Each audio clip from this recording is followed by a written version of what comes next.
Welcome to episode 10 of Cyclops is Waiting for Me, an X-Men the Animated Series weekly recap podcast.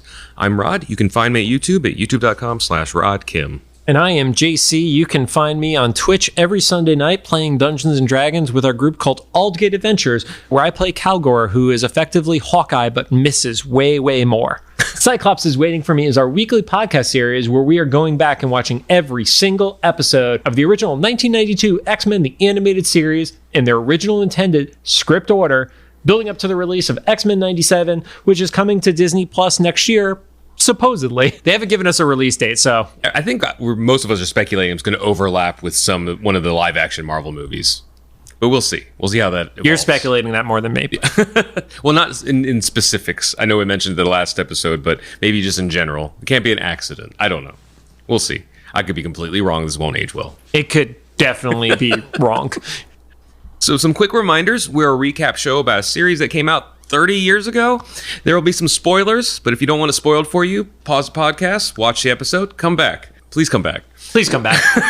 We will do our best to avoid mentioning anything about future episodes we haven't covered yet, and we're currently not sponsored or affiliated with Disney or Disney Plus in any way, but we're still open to that discussion. Don't forget to follow us on social media at Cyclops IWFM Pod on Twitter, Instagram, and Facebook. Also, you can listen to episodes of the podcast through Facebook's mobile feed, but not desktop feed. Okay. Yeah, that's a thing. Sure. Yep. We'll just limit distribution. That's a But scarcity. We are also on what hopefully are all your favorite podcast services. And if there's one we're not on, tell us and I'll figure it out in the future. Or sign up for Apple and join everybody else. Yeah, just join Apple Podcasts like everybody else. Finally, we record these episodes in batches right now, so if we're reacting to any news about the upcoming series, allusions to Multiverse of Madness, as an example, we might be behind because Rod talked about stuff that will probably be out by the time this episode comes out, and we could be either totally right or totally wrong. We'll have time to edit it, though, hopefully, before it comes out. You're not going to go back and remember to edit this. Probably not. No. I'm not going to remember 15 minutes from now what I said. That's true. So now on to the show. Speaking of not remembering things. Thank God. Today we're going to be talking about episodes 11 and 12. You're right. It's a doubleheader. Days of Future Past, one of my favorite storylines. They aired on March 13th and 20th. God, they made us wait a week between them. I remember this trauma. 1993, and currently sit at an 8.6 star rating on IMDb. I love that you're saying that, like, the week in between was, like, evil of them to do. Like, of all things, 1 week time back in the 90s was fine. This wasn't like Who Shot Mr. Burns, where you had to literally wait the entire summer. Yeah, although I remember it was normal. Definitely it was normal. But as a kid, time just went slower. We were talking off mic about how I could have sworn that, like, X-Men episodes happened, like, years apart, and it was literally, like, a week. It was just that emotional memory. Yeah, we also had an aside talking about the Green Ranger's debut in Power Rangers, and it was like, oh, how many episodes were in season 1? And it was 60. That's insane. It was 60 episodes, and we didn't get Tommy's reveal until, like, episode 17. And that's why I felt like. But that was also like October. Yeah. But, you know, and if you've been watching the Disney Plus Marvel shows, it's been kind of a cool kind of like throwback to the animated series where you had to wait a week between things and everybody had like days to talk about theories and stuff, and most of them were wrong. Mephisto. But anyway, this storyline was kind of made into a movie. I feel like Days of Future Past is thrown around very loosely these days. So, one of many fun facts about this episode, or series of 2 episodes, the original titles were future tense, not Days of Future Past. It's future tense? Wait. Future tense.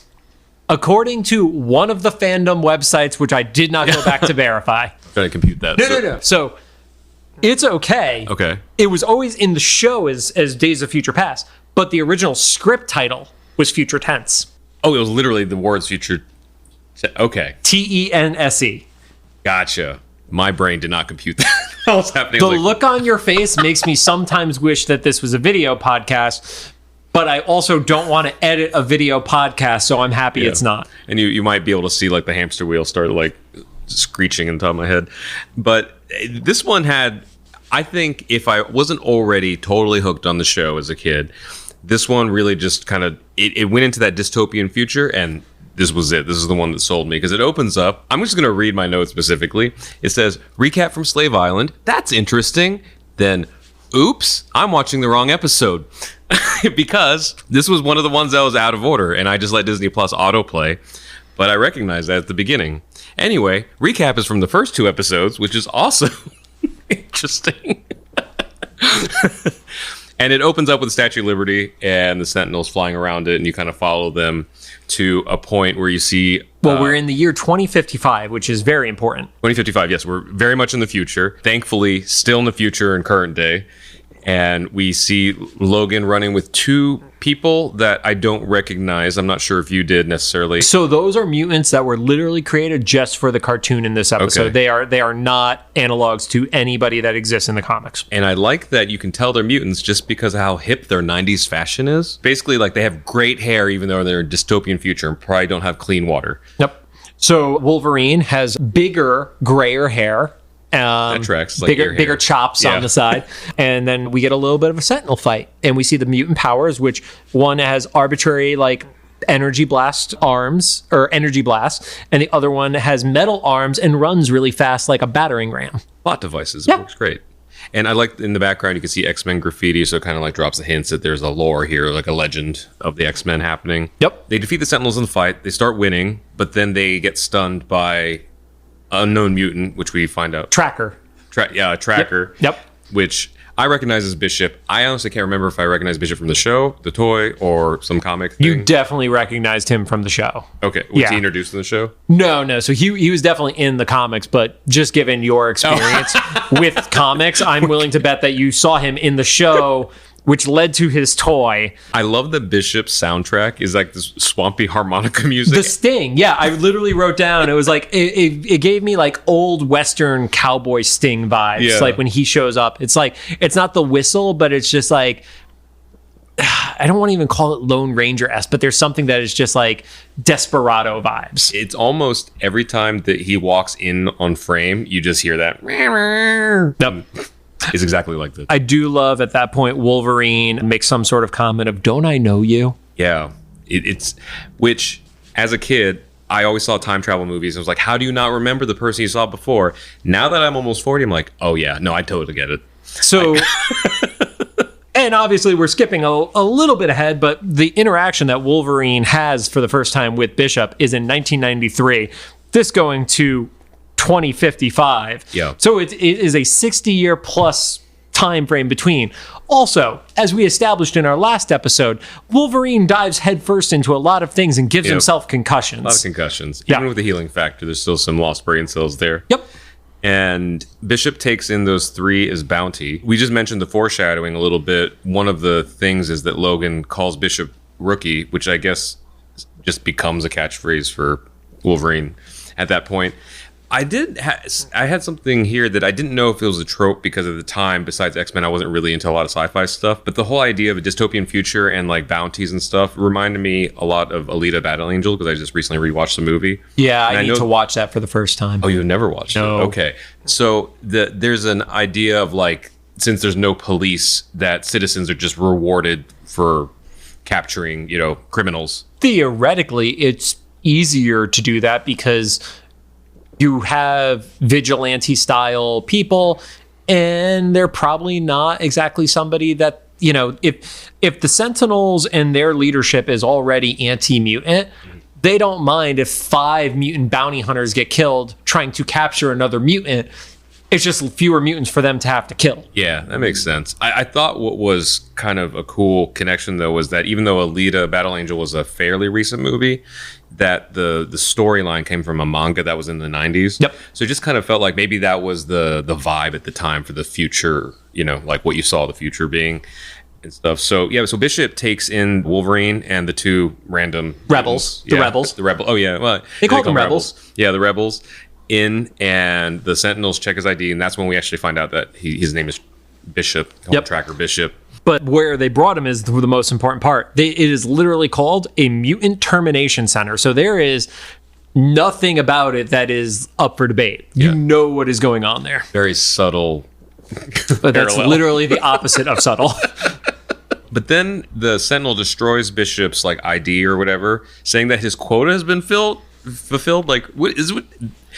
A lot of questions about that. So a bounty hunter can have too many bounties. There's probably some logistics about that. I'm not a bounty hunter. Maybe they don't want the bounty hunter trackers, because they didn't call him a bounty hunter. They called him a tracker.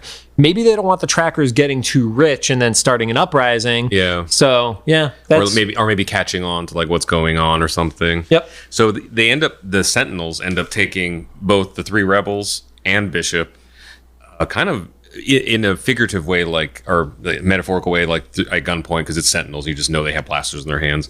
So they're following up. And they do this thing, which is like almost, I know Sentinels don't have emotions necessarily, but they kind of torture them, like, look at all the graves. And so you go to the graveyard. They walk them by the graves. And it's like, here's the thing.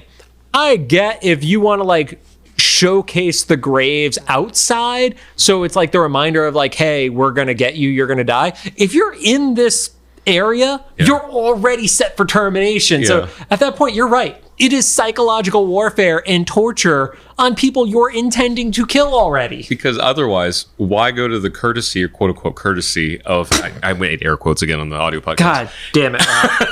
And well, last one, it was you.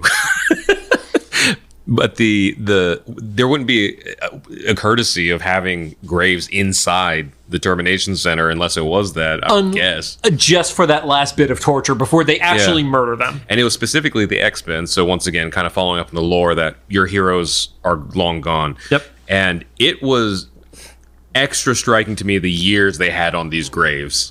Because Jubilee went first in 2010. And she's the last reveal. So the order we get them is Cyclops in 2032, Rogue in 2033, Storm in 2021. Too close. Yeah. But then Jubilee in 2010. So Jubilee, I mean, that meant she was 30.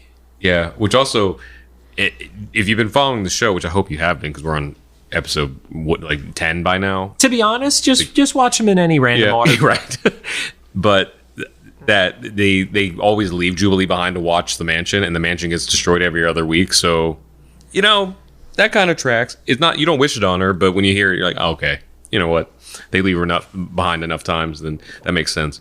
And there's a grave that's like cut off, and it's probably not important, but I thought it was interesting that it looked like it said 2019, and you couldn't see the name.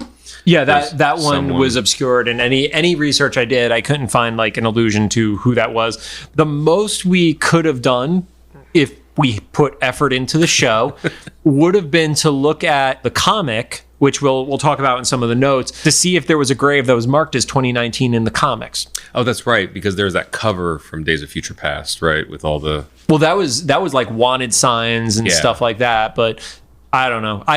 And transparently, I haven't read the Days of Future Past comic in a decade, probably, because I read it when I was still living in Connecticut, and I moved to LA 9 years ago. Yeah. So it's been 9 to 10 plus years, and I didn't feel like asking my mom to ship that trade out just for this episode. Yeah, right. And in this time, the rebel that's in the pink coat, apparently she woke up, or maybe this was planned. She turns around and she zaps the Sentinel. Yep. And we get a fight. Yeah. Yep. And we get a breakout. I do feel like the Sentinels should not be so confident that they can police it. Even if it's only Wolverine and Bishop, only 2 Sentinels are like there. Yeah. So the girl and the guy tell Wolverine to go ahead and complete the mission.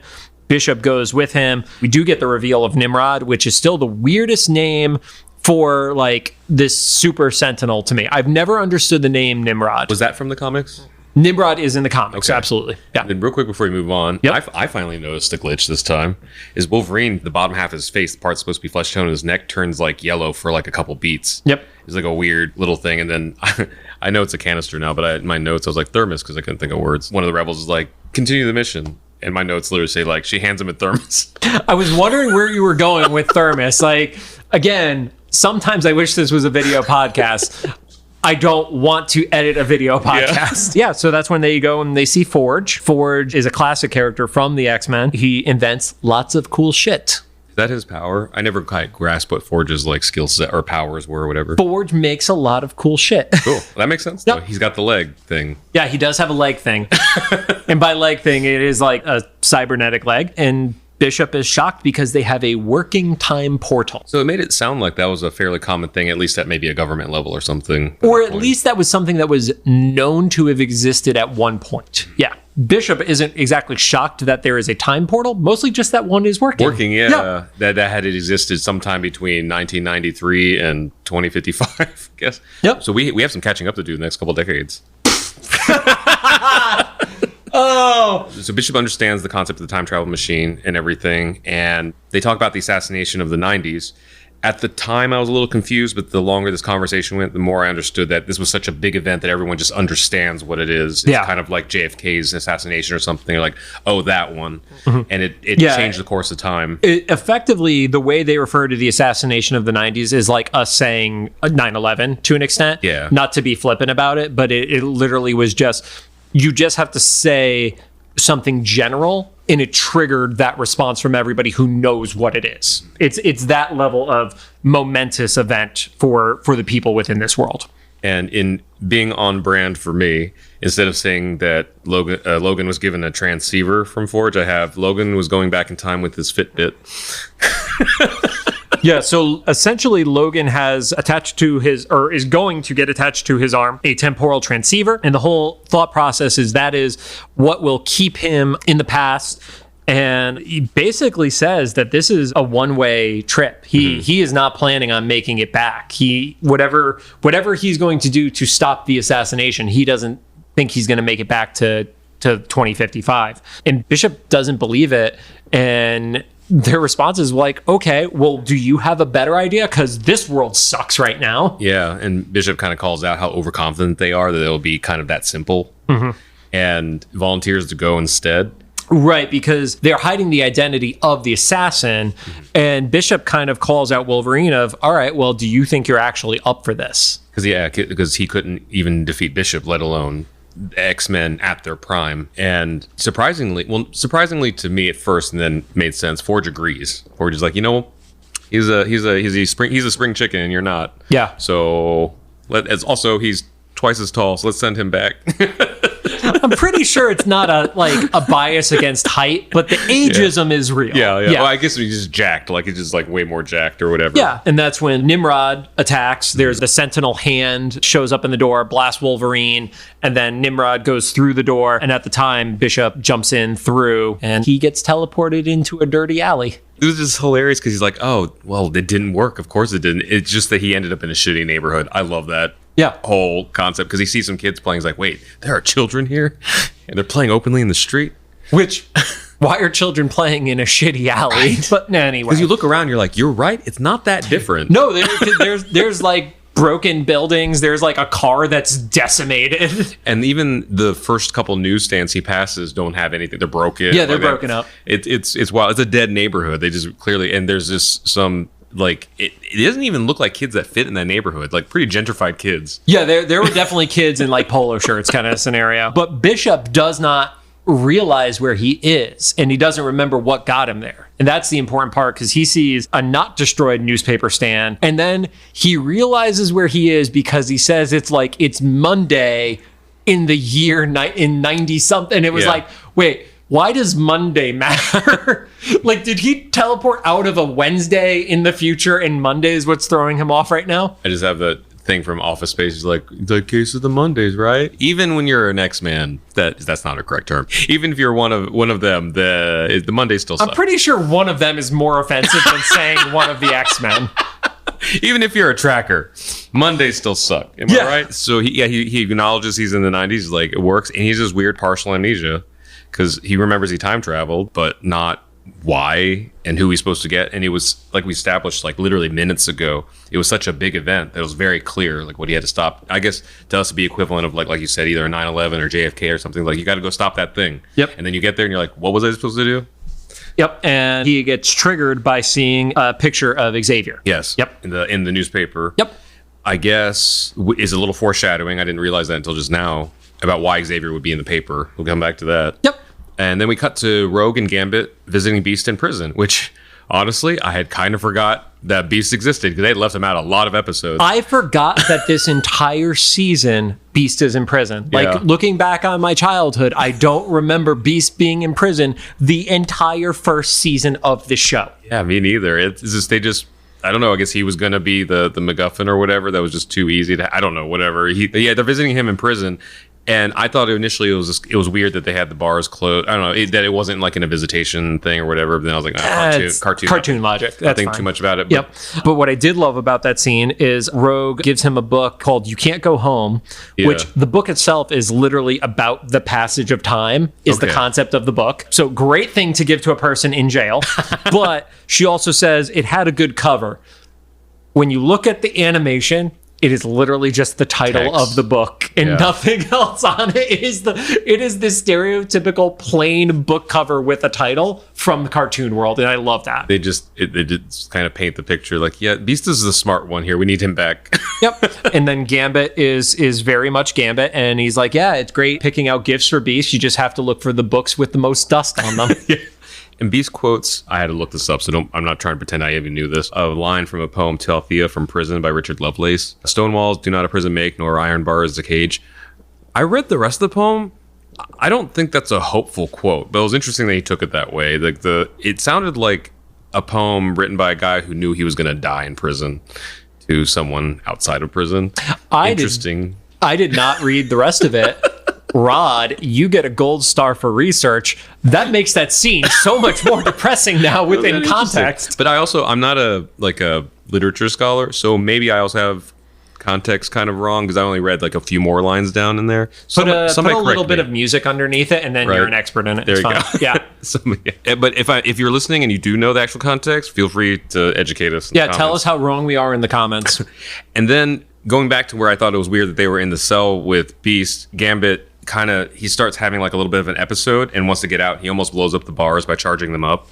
But then Beast just like opens them up like they're made of rubber. Well, I mean, Beast is absurdly strong. Yeah. Like, that's the thing, is he has these animalistic powers, but he is not an animal. So he's like, well, this is just going to make stuff worse for everybody if Gambit starts blowing crap up. Yeah. So I'm just going to move the bars and let him walk out. See, to me, and maybe I'm just insinuating here, but the two things that I thought that signaled to me was that reminding us Beast could be out anytime he wants without anyone's help. Yep. And that also Gambit might not be there on an official visit. This might be kind of a covert thing or something, because it seems like they could just kind of come in and out whenever they want. But Beast actually kind of recognizes that Gambit's fighting some like inner demons. Yeah. Something actually makes a verbal comment about it. So we go back to where Bishop is, and he catches some television thing. It's Where Are They Now? There's a thing where it shows X-Men, and I think it says Dead or Alive on the bottom of it, which is a really weird thing to... Because they're clearly fine. Well, I don't think it's questioning. I think it's more of like a wanted. Oh, gotcha. That makes more sense. Yep. And we get this weird montage of moments that included like some danger room shots specifically. There are a few moments from the animated intro to the show that are redone in context, so they're like a little less flashy on it. There's one shot where it looks like they're fighting a frost giant, which I thought was interesting because we haven't had anything that alluded to that yet. And if you've been listening to our podcast, you know our inside headcanon is that Peter Parker is in the corner documenting all of this. Everything. Yep. But the big takeaway for that one is Bishop does recognize the X-Men from that, and he says, oh, the legends live. So he's starting to put two and two together even more by seeing, he had Professor X trigger him, and now he's seeing the X-Men are a thing. And then there are some kids that run by. Yeah, and they have a game called Assassin that had the Punisher on it by Marbles. Yep. So, story behind that is, well, one, the reason for it being important to the episode is that triggers with Bishop, the X-Men are the assassins, is what he declared. But Assassin was the original name of the Punisher, and it was Stan Lee who changed the name of the character from Assassin to Punisher. Oh, wow. I didn't know that. Okay. Well, he suggested it. Yeah. That Easter egg makes sense now, because obviously I got the Marbles part. That's hilarious. So does that mean that the Punisher is like a celebrity in this world? Because it was clearly his visual, even if the name was like a reference. Was that implying that, I guess? I don't know, because we've, up to this point, not really seen what other superheroes are like outside of the core X-Men group. Yeah. That was just like a kind of like an open-ended question because I saw that. I was like, is he a celebrity out there? I guess that could be believable. Bishop remembers that the X-Men are the assassins, so he sees a vehicle, which is a public bus. He gets in, they ask for his fare, and he whips out that giant future laser gun thing. And then you see like everybody just jet out of that bus. And then he just takes the bus. Literally. Yep. And we cut back to the X Mansion where Jubilee is still on perpetual watch, which is her She's only great job. at it. She is a teenager. They're like, she loves watching TV. Yeah, except that she doesn't pay attention for them. Well, she kind of is, but she's like, she sees it coming. but she says like everything's fine and seconds before a bus starts hurling towards the entrance of the X Drives Mansion. right through the front door. And Storm and Cyclops are there, I guess, just going about their Chilling. daily business in their full outfits and everything. Yep. Aside from the shopping mall, we've always seen Storm in costume, though. Yeah, Gambit rule. Right? And on vacation. Right, We had yeah. Vacation Storm. See, that's another. We talk about these side series. Vacation Storm would be a great like little series. I don't know.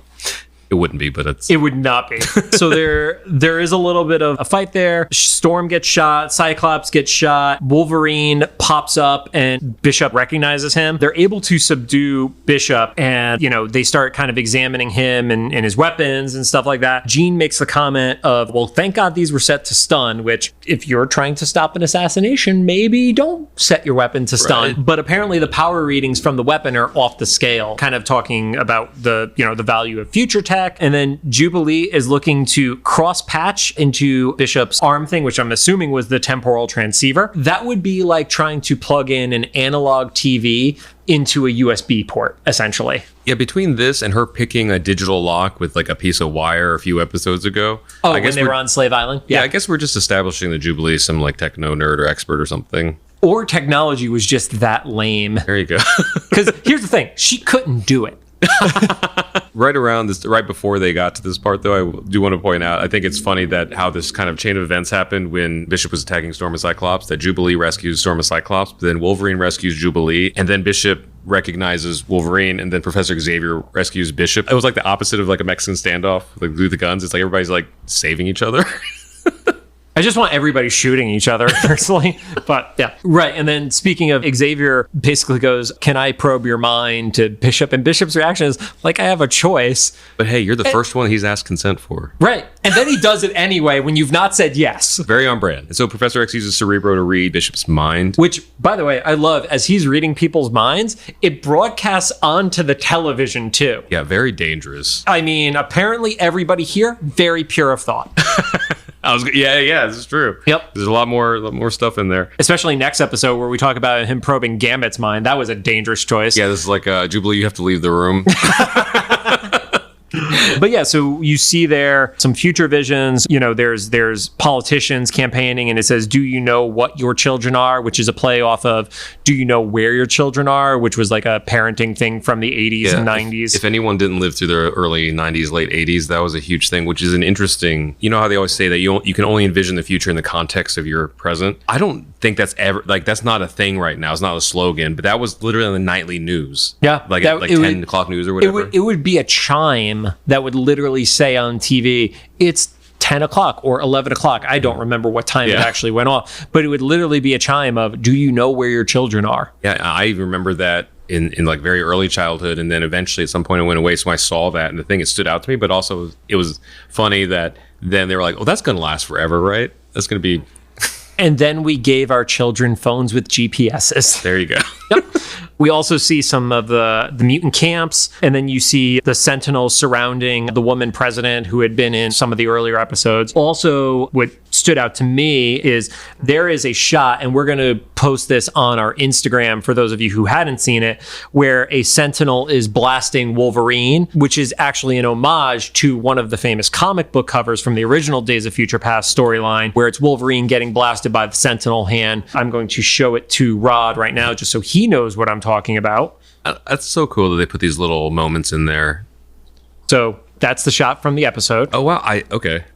And that's the classic comic book. Oh, wow. Yeah, that's just a recreation. Yeah. I also love the subtitle, "This One, Everyone Dies." This issue, everybody dies. And that, For context for everybody, that is from the Uncanny X-Men from number 142, written in the 1980s. And sorry, not just the 1980s, 1980. Wow. Yeah. Finally, a comic older than me.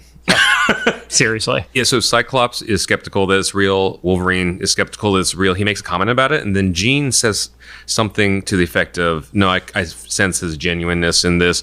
And she puts her hand on his shoulder, and he looks back, and this is extra funny because it's animated. He like smiles, and then he's just like got a shit-eating grin on his face for the next like couple shots. It's just like, oh, she touched me. Really funny that they actually animated it. It wasn't Well, like, subtle. I mean, he's happy. Right. He doesn't get a lot of moments of happiness, Rod. The reason it stood out, though, in that shot is they're looking at this dystopian future and like, oh, we're all going to die and everything. He's like, but she touched me.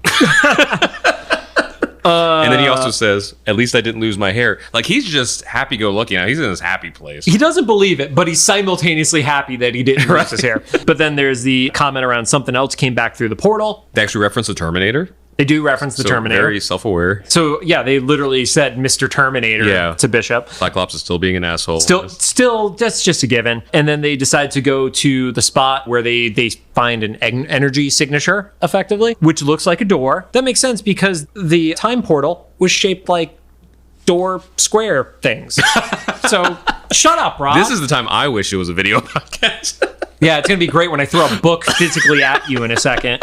Out of that area, they get attacked by Nimrod. They refer to him as the new Sentinel. Storm gets buried again under rubble. And I love Cyclops' comment is like, we got to get her out. She's claustrophobic. I was like, also a brick wall fell on her. Yeah, I would be worried about the brick wall that could have killed her. Claustrophobia secondary.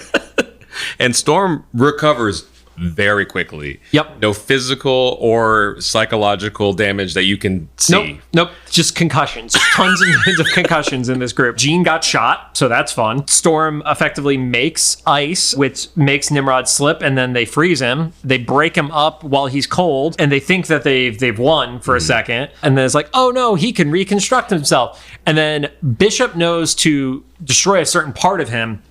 And that, going back to your earlier comments of him accepting time travel, is he must know something about time travel because he destroys specifically where Nimrod's temporal transceiver is, which sends Nimrod back to the future. Yeah, he knows where it is. Yeah, so especially when he's all dismembered. Yeah, so that worked. And then we have your favorite segment of the show, Rod's favorite Storm line. This whole time, when everyone was doubting the time travel story, Storm literally looks down at everything that just happened and says, I believe him now. I wrote, Storm believes. It's like, thank you, Captain Obvious. You love Storm. I love Storm, but also that line was unnecessary, but I love that they put it in there and they gave it to her. Yep. And then we have the great transition of Wolverine also believes, and he alludes to it, and then he waits until they get back to the mansion to ask, who is the assassin? I made the same note. I know that's a transition. But it was a great transition. But I want to see the real time how that works. I just have one question. What is it? Hang on. Commute back to Westchester. Which one of us is it? And Bishop doesn't know. Cyclops immediately goes to Jean's defense, saying, well, it can't be Jean. Jean actually argues, and she basically says, we've all had our dark days, or have you forgotten? Red flag. What have we forgotten? Because we haven't seen anything dark from you, Jean. Yeah. Yet. Foreshadowing. Yep. And then Rogue comes back, and shortly thereafter, Gambit is following her from their trip from seeing Beast. And as soon as Gambit walks in the room, Bishop is triggered. He just goes haywire. And then we get to be continued. And when the episode ends, Bishop shoots with the gun, and it's one color. But then when we transition into the next episode, it's a different color. That would I didn't notice that, but that would track because previously when Bishop also shot when he was attacking the mansion the first time, he says two different lines when they return from the commercial break. Yeah. And also, kids, if you're watching, you don't know why there's weird black pauses in between frames, is because back in the day we had to watch commercials on TV and we couldn't skip them. There are weird pauses in Hulu shows as well. Oh, okay. Yeah. So they might not know why, but those still exist. But we didn't have timers, so you just had to guess. Do you have a minute? Do you have 10 seconds to go make a sandwich? You don't know.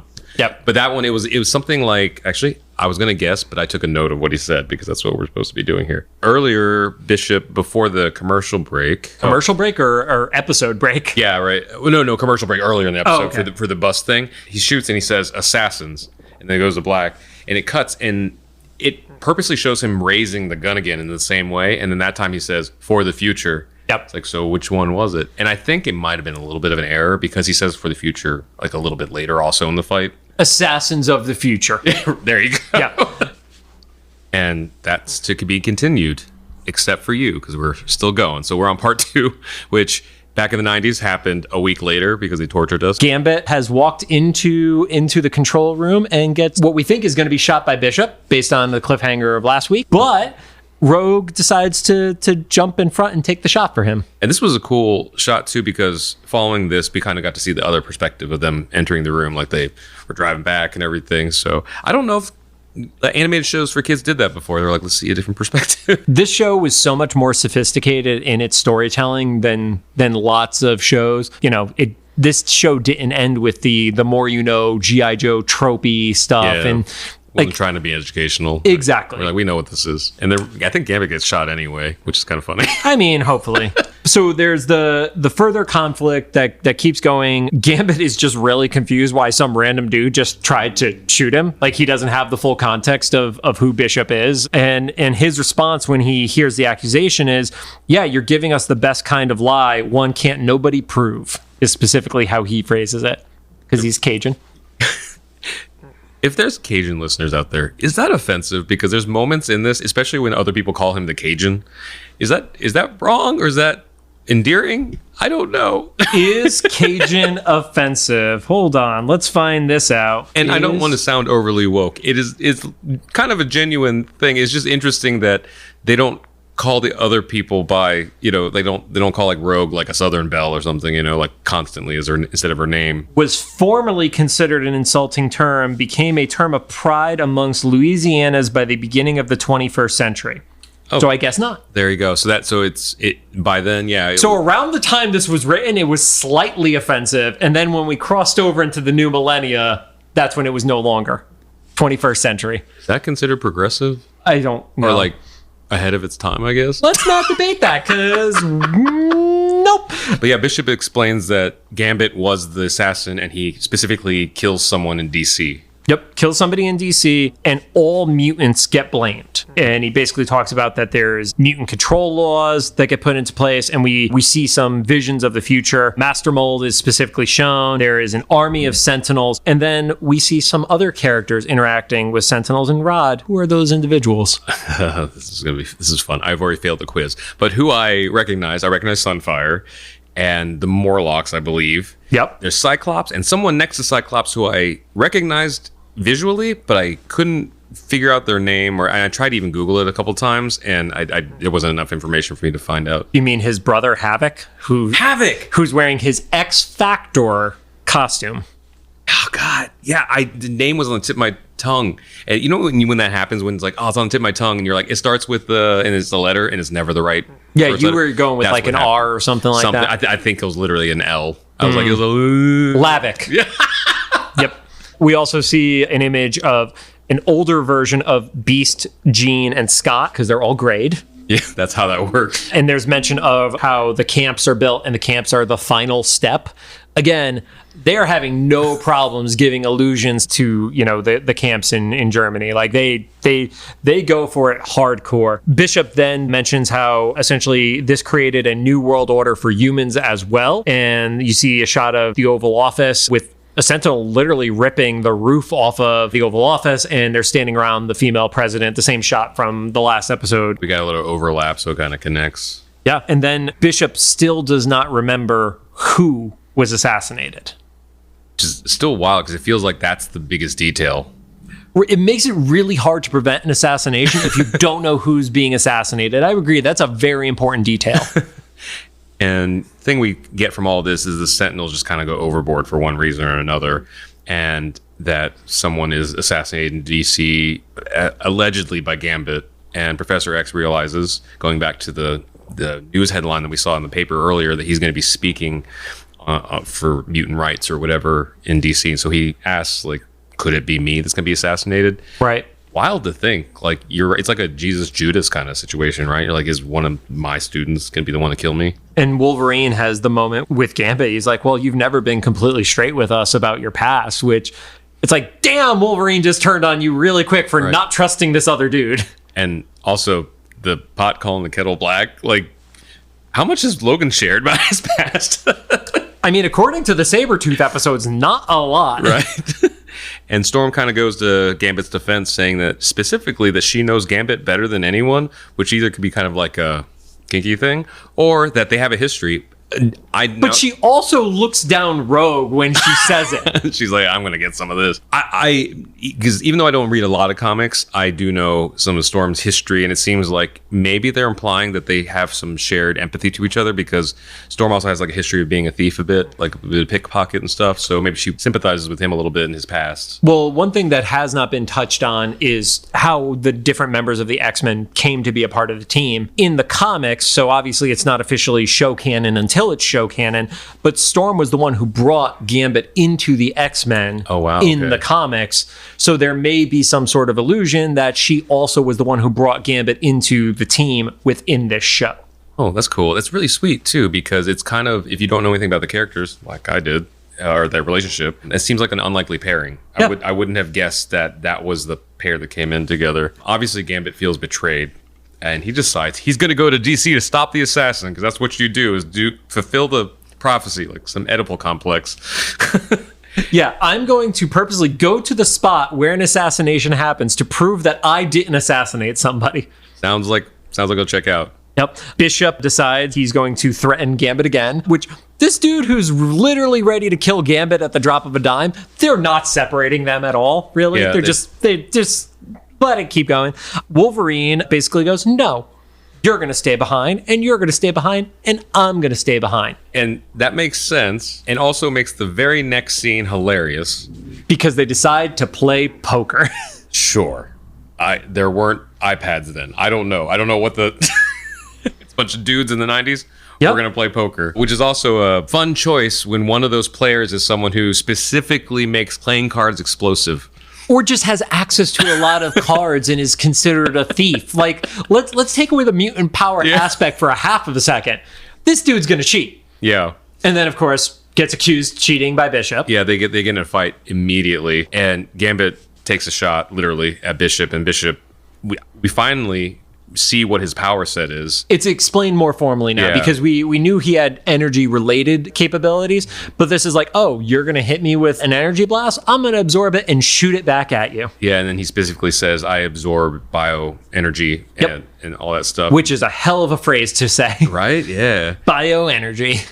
And specific, which is a very specific pair up, because that's literally the inverse of Gambit's power. And then we cut to DC with a very hilarious cartoon moment, or sitcom moment, with Blob, Pyro, and Avalanche, and an off-screen female voice, which I at least inferred was Mystique.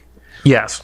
And they said what was the phrasing? Something along the lines of, it's a beautiful day for an assassination. Yeah, and no dark undertones or anything. Literally just like birds chirping. Yeah. Like look out the window. They literally open the window. Yep. Looking out. Well, you need to know where you're going to be assassinating, Rob. Right. Make sure it's the right day, the temperature's good. Yep. Then we go back to the mansion, and Gambit is escaping. Right. He sets one of his playing cards, which I guess he also has the ability for them to have specific timers against them, where he puts it under the TV, and then a bunch of the arcade machines blow up, like just destroys the rec room. He really hates rec rooms. Yeah, he didn't take Storm's advice. He wrecked the rec room. Also, I'm trying so hard to not throw my book at you right now. I'm not making up the puns. They were just there. But also, what kind of upset the kid in me was, you were left alone and you had a set of arcade machines. You decided to play poker. The problem with arcade machines is once you've beaten it, you can't keep playing them over and over unless you're a sociopath who wants to beat Billy Mitchell's high score. But Bishop hadn't played them before. Well, I don't know. I guess he's from the future. Did he? I don't know. I'm thinking too hard about Bishop didn't, but Bishop might not even know what a video game is.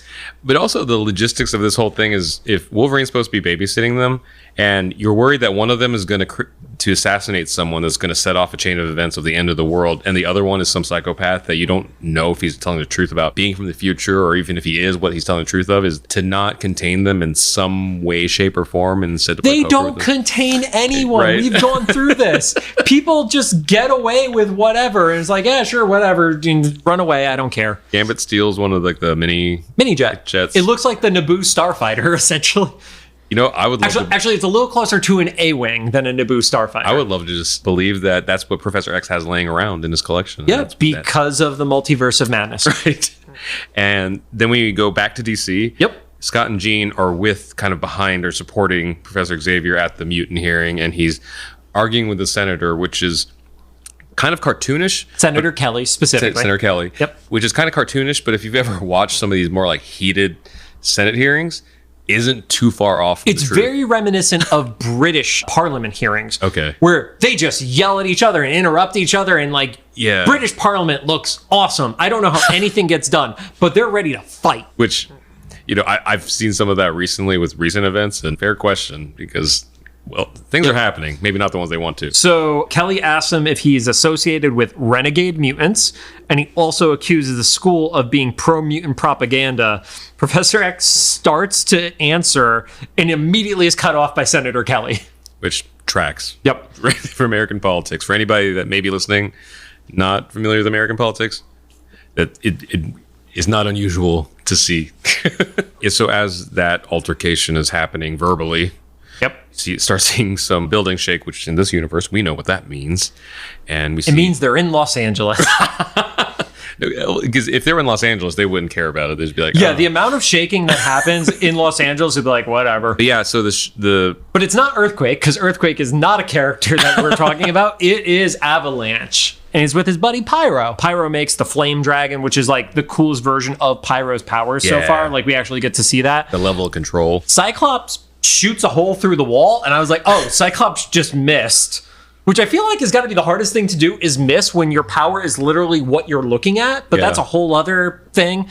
And Jean basically shoots them outside as that happens. Then Professor Xavier summons the rest of the X-Men telepathically. Which has a really hilarious moment where Rogue is by a tree with Jubilee, who was sleeping. And earlier she made some sort of comment of no, Gambit, don't. Just having nightmares. Yeah, it was So Rogue runs off and she leaves Jubilee by herself asleep. Yeah, she's like, teenagers, am I right? Yeah, teenagers. Gambit arrives around the same time. That's when we see the Blob. And I believe Blob confronts Rogue first. She punches him. Oh, yeah. Yep. She just gets her hand stuck in his stomach. Because at this point, we don't really know anything about the Blob other than his earlier reveal where he was wearing a Hawaiian shirt. That's all we got from the Blob earlier. He was he was giving me kind of Kingpin vibes just because he was a big guy in a Hawaiian shirt. He didn't have the jacket. No.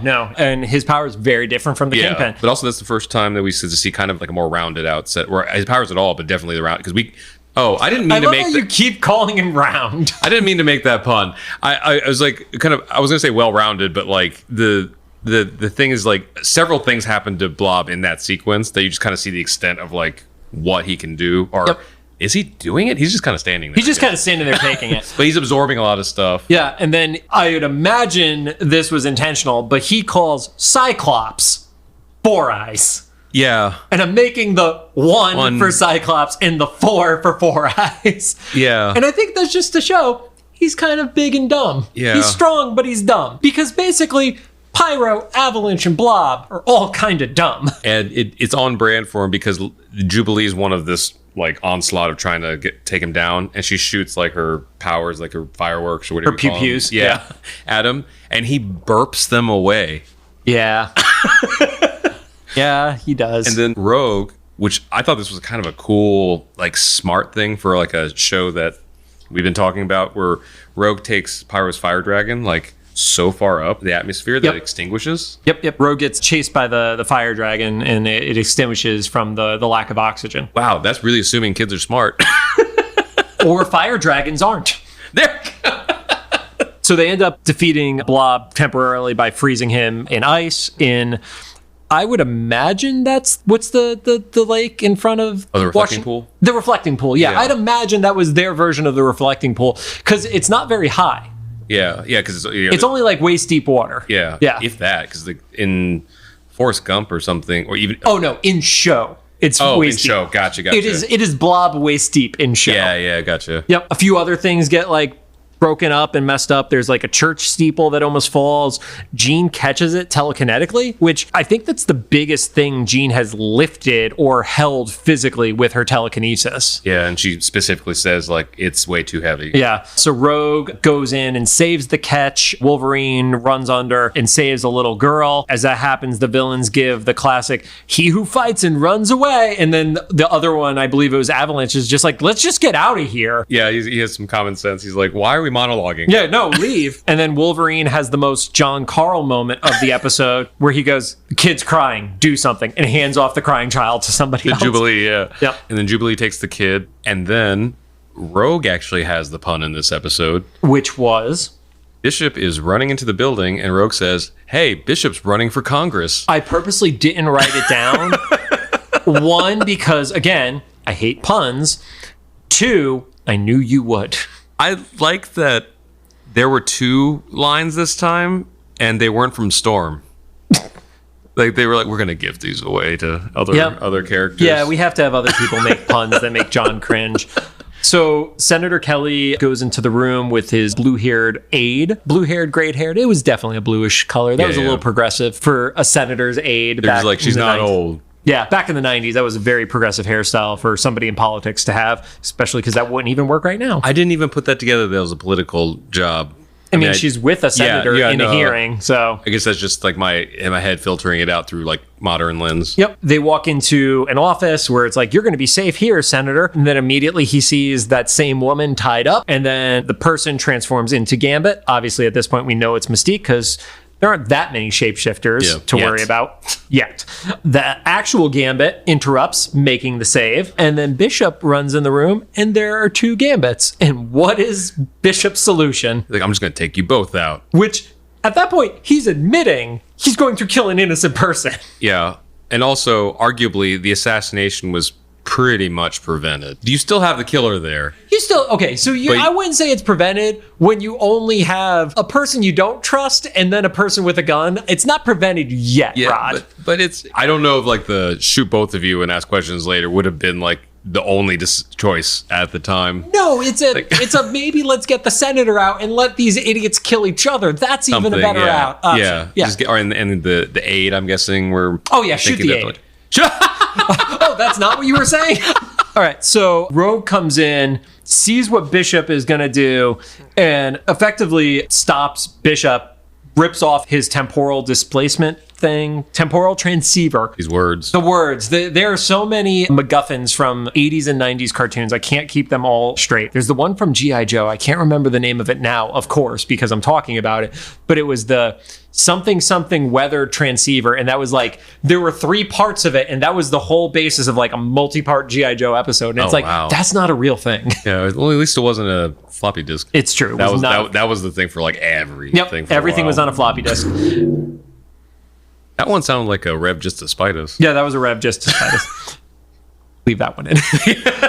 So she rips it off of Bishop. It sends him back to the future. And then we have, at that point, Gambit is actual Gambit has been knocked out. And Mystique decides to reveal herself to Rogue. They obviously have, a moment where Rogue recognizes her from Muir Island. And then Mystique decides to reveal a little extra that Rogue was not expecting. Yeah, she was Rogue's mom, or I guess adopted mom. Yeah, because she said that her specific wording was, I saved you and told you to call me mom or something like that, which raises a whole lot of questions. But Mystique is so confident. There's some deep history with them because Mystique specifically says, you're going to let me go. It's like, so they really know each other. It's not just you're going to let me go. Why would I do that? And then she transforms into the image of Rogue's mom. Which I wouldn't have trusted if I were. I mean, I know it's an emotional thing to see your mother if you thought that she was gone or whatever, but she's a shapeshifter and can change into anybody.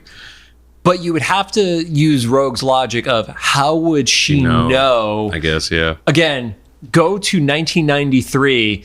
Imagine the research you would have had to do to figure out who somebody's mom was if you didn't know you were going to cross paths with them again. That's true. My questions for Mystique were, are those puppy skulls on her belt? They might be. They're tiny. They're tiny skulls.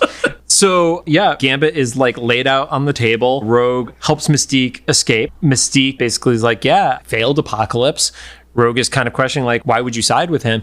And Mystique says the phrase, which is kind of terrifying, of he gave me purpose. Kind of talking about how, you know, much of a cult in a way that Apocalypse is able to convert people, because the Horsemen in the previous episodes that we discussed didn't go willingly to become horsemen. They were transformed by the process of the machine and everything like that. But everything Mystique is doing, she's choosing to do. Granted, she fears for her life, but she's still making the choice. Yeah, and she makes the parallel with Rogue. It's like, it's not too different than you and Xavier. Like, he gave you purpose too. Yep. And then Rogue asked the question that any child would want to ask of, well, why would you do what you were going to me, knowing that I'm your daughter? And Mystique goes, because it was the only way to get you back. And that could be a load of things, which I'm sure we're going to get into future episodes of, like, what was their history together. Yeah. Because Rogue left. Like, that is established that Rogue left Mystique, even though she didn't know she was Mystique. She left her mom and her family. So, you know, what past is there? Also, how convoluted and destroyed is Mystique's mind that she thinks the only way to get her daughter back is to turn her into an instrument of Apocalypse. What is that condition called when that happens with parents and their kids? I'd seen it a few times in the news. Like, is it the Munchausen syndrome? Yes, that where, like, you just make your kid. It's like wow. It's like you make your kid sick. Yeah.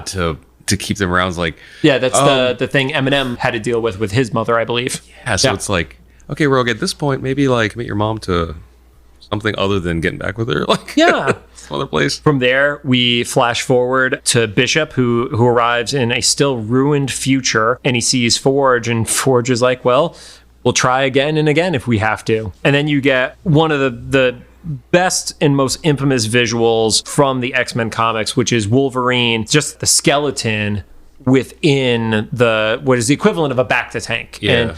And you know it's Wolverine because you see the claws out and everything. And Bishop is confused. He's like, but I didn't fail. I prevented the assassination. And he's taking a lot of credit there.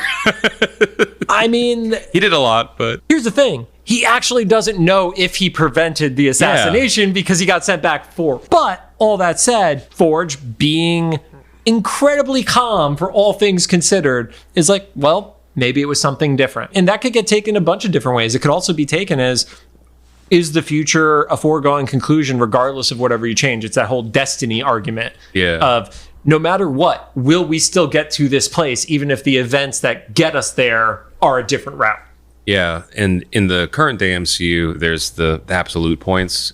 If you remember What If, Doctor Strange's episode, they talk about it with him trying to save Christine, and heavily alluded to in the Multiverse of Madness trailers.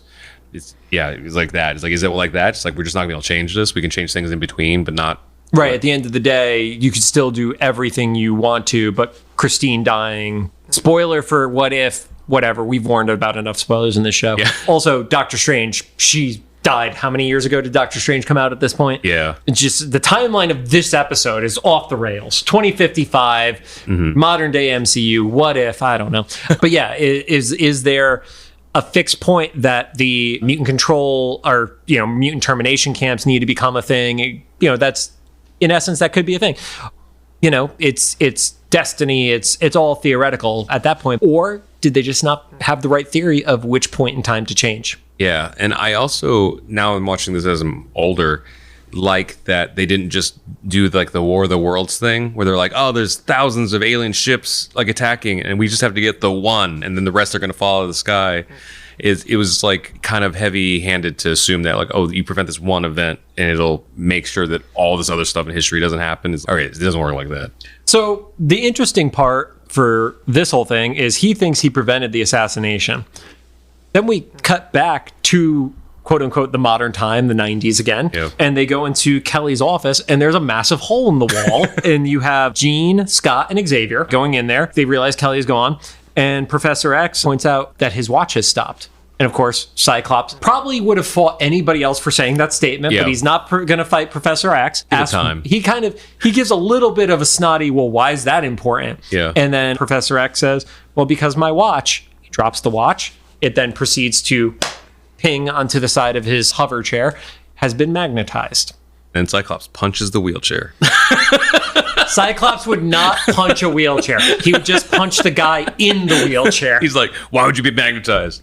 No, but that was such a cool like cliffhanger ending. Like perfect in tone, in suspense. Yep. Like, I don't know. It was really cool.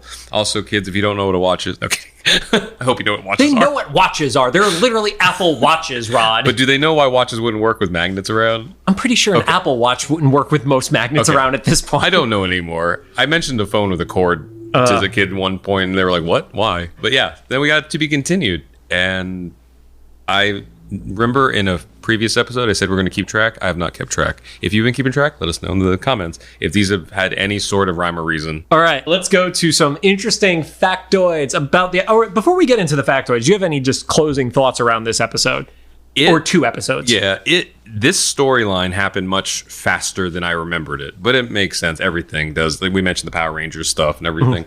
I felt like this went on for weeks. It went on for 2 episodes, a week apart, granted, but still great story. For those of you who are new to the animated series Days of Future Past, a version of this kind of played out in the X-Men movies, which was also called Days of Future Past. But like little things were shifted, but it's funny. They I'll give them credit with this. They got some anchor points right, so it was recognizable at the very least, which is not a thing that happens in X-Men movies. So the original story happened Uncanny X-Men number 141. Forge and Bishop had not even been introduced in the comics at that point. Oh, wow. The character who actually goes back in time was Kitty Pryde, and the other surviving X-Men at the time are Wolverine, Storm, and Colossus. The attack on the Senator is Mystique, where it's a solo attack. She doesn't have like the team kind of scenario. She also wasn't trying to impersonate Gambit for it. There's a bunch of stuff that happened that actually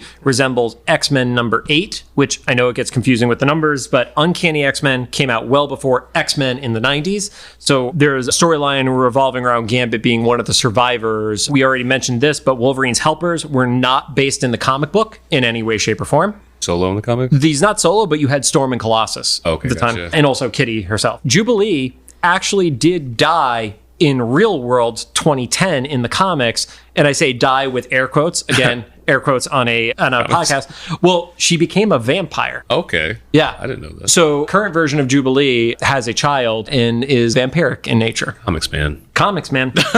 One of the things that made me laugh is earlier we mentioned how Gambit gets into the jet, the A-Wing, for lack of a better term, and he goes to DC. Did you notice something wrong with the map, Rod? Oh, no. I didn't notice something, did I? You didn't notice something because it shows Washington, D.C., but the image is in the shape of the state of Washington. Sure. Yep. Well, I did notice there was some dialogue where they interchanged D.C. and Washington. At the time, I thought they were just using shorthand. It was probably just unedited. Yep. Or not edited correctly. Yep. Oh, going back to the ending of the show, we got the fixed point theory or absolute point. As Rod said, I'm going a little more along the lines of destiny, or it just wasn't the right event. But in the comics, they give you the impression that whatever they did by sending closer to a future soul of Kitty into the past, into Kitty at the time is in her teen years. She's effectively the Jubilee of this version of the X-Men. They succeeded is the vibe that you get from it. They actually didn't get this future outcome and were successful in changing it. They purposely chose Gambit because they wanted somebody who was believable to be a traitor. Yeah, it's kind of a callback to the Slave Island. Right. And that also, at the end of the Slave Island episode, where Gambit was like, oh, or did I just fool you all? And then Jubilee is having the dream because she was the one who was on the plane, is like, you Gambit, I knew you couldn't turn on us. And it was like, she's literally having dreams about him turning. And it was like, oh. I love how Jubilee's parents and Xavier, everybody sent her to the school to like be safe and like learn to control her powers, and instead she's getting emotional damage from all sides. One thing Eric Lewald did talk about in the books that I think is interesting. So there is a future episodes 54 and 55 called One Man's Worth. And in the movie, Days of Future Past, there's a deleted scene. And I don't want to spoil it because it is a scene that occurs in the cartoon, is a moment between two characters, and it's a in the future scenario. And they literally, including the kiss of those two characters, have that take place in the movie. And that was, Eric believes, an homage to the cartoon. Okay. But it's only a deleted scene. So you would have to go and watch more of Days of Future Past, which I don't know if I care enough to go and watch the deleted scenes. Yeah. You know how much I don't want to watch it is that for one of the digital, like the movie streaming services, or not streaming, like download services I got, they included. Yeah, they included Days of Future Past for free, and I still haven't watched it. It's been remained unwatched. It's in the Are You Gonna Watch Me Yet library? Yeah, it's like every time I open my Apple TV, it's like things you haven't watched. It's like, can I unmark this or something? I can't even delete it anymore because it's just like in my library. It was a great 2 episodes. This one also felt like it had massive stakes. So, that's one of the things we've talked about on the show that we really like is there are stakes to everything that happens, and death has meaning here, probably in the show more than it does within the comics, to be fair. Because, we see how dark does the future get if things don't go the way we would hope they would. You get, it's not just, we lost a teammate. It's, there's a massive genocide that's going to take place in this world. So, it gets pretty dark, and, we end on the cliffhanger of the episode of, while Bishop thinks he was successful, we don't actually know if he was successful because he doesn't know if he was. Well, not even that, but the X-Men don't even know. They don't know if Senator Kelly's alive. I don't know if it was the first, but it was definitely one of the earliest things that I watched as a kid that painted the possibility that there would be a dark future, both in real life and in the show I liked. Yeah. It's an interesting thing to put in a kid's head. So is it fair to assume that you watched this before you watched The Terminator? Yes. I remember specifically getting The Terminator in 98 or 99. Because, oh my God, you took that long? Yeah. So if I had watched it before, I don't know what, like, in what context or whatever. But the reason I did watch it later was, I'm going to just cut the story short, but my older half brother had built a PC for me and gave me some video discs, which kids at the time came on a set of 6 CDs because movies and DVDs weren't a thing yet, or they would be pretty soon, but at that point, not yet common. And so it was literally the only movie I could watch on my computer for a couple of years. And so I didn't know what it was, and I watched it. It was Terminator 2, I think, actually. Which, for context, came out in 91. So even Terminator 2 had been out before this dark future within the show. Yeah. But like we were referencing, this is based on a comic from 1980. So it is not a ripoff of the Terminator. Yeah. Even if they did call Bishop the Terminator. Yeah. So. Cool. Well, thanks for joining us. If you have any thoughts, make sure to drop them in the comments for either the YouTube upload or the official Instagram post about this episode. If you like what you heard, we'd appreciate a rating on the podcast app you're choosing. You can find us on Apple Podcasts, Anchor, Spotify, Google Podcasts, and CastBox. Thanks for hanging in there with us. This was a long one. We'll be back. Perfect.